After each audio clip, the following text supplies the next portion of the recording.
প্রায় অনেক দিন হয়ে গেল আমরা কোথাও ঘুরতে বেরোই না, তাই ভাবলাম আজকে একটু সবজি বাজারও নিয়ে আসতে হবে আর একটু ঘুরেও আসি। সো হাই হ্যালো এভরিওয়ান, সকলে কেমন আছো? আশা করি ভীষণ ভালো আছো, আর আমিও কিন্তু খুব ভালো আছি। আমি প্রিয়া, মহারাষ্ট্র ছোট্ট একটি শহর কোলাপুর থেকে আমার ব্লগ চ্যানেলে সবাইকে জানাই অনেক অনেক ভালোবাসা।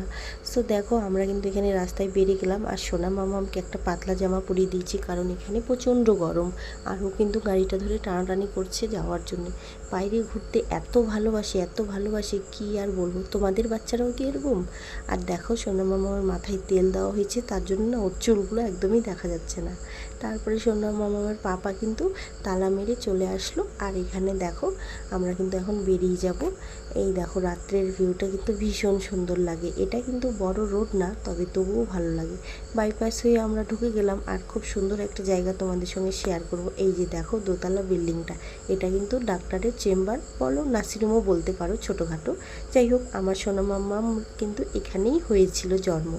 বকবক করতে করতে চলে আসলাম বাজারে, আর আজকে কিন্তু সেরকমভাবে বাজার বসেনি, আর একদমই ভিড় নেই, আর জিনিসগুলোও যেন কেমন।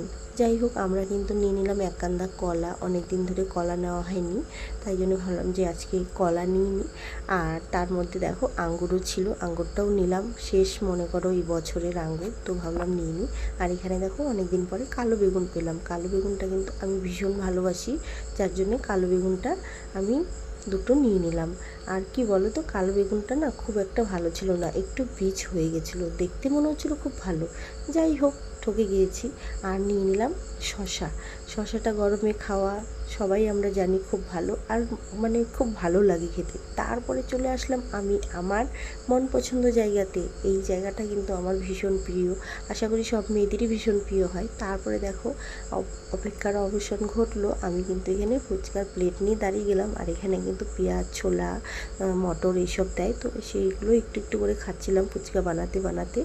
আসলে এই জায়গার ফুচকাটা একটু ভালো লাগে, যার জন্য আমরা এতটা দূরে খেতে আসি। সো চলো, আমি কিন্তু ফুচকা খাচ্ছি, তোমরা কে কী খেলে অবশ্যই আমাকে জানিও। আর আমি দাদাটা দিয়ে তাকিয়েছিলাম যে আমাকে কেন এখনও দিচ্ছে না। যাই হোক, আমাকে কিন্তু দিয়ে দিল। আমরা ফুচকা খেয়ে কিন্তু চলে যাব অন্য এক ঠিকানায়, কেননা যেখানে আমরা ফুচকা খাই সেখানেই মাছের দোকানগুলো বসে, তবে আজকে কিন্তু ঠিকানা বদলে গেছে, যার জন্য আমাদেরকে অনেকটা দূরে যেতে হবে। আর সবসময় তো বরমশাইয়ের সময় পাওয়া যায় না, তাই জন্যে যখন সময় পায় মাছ টাছ নিয়ে এসে রাখতে হয়।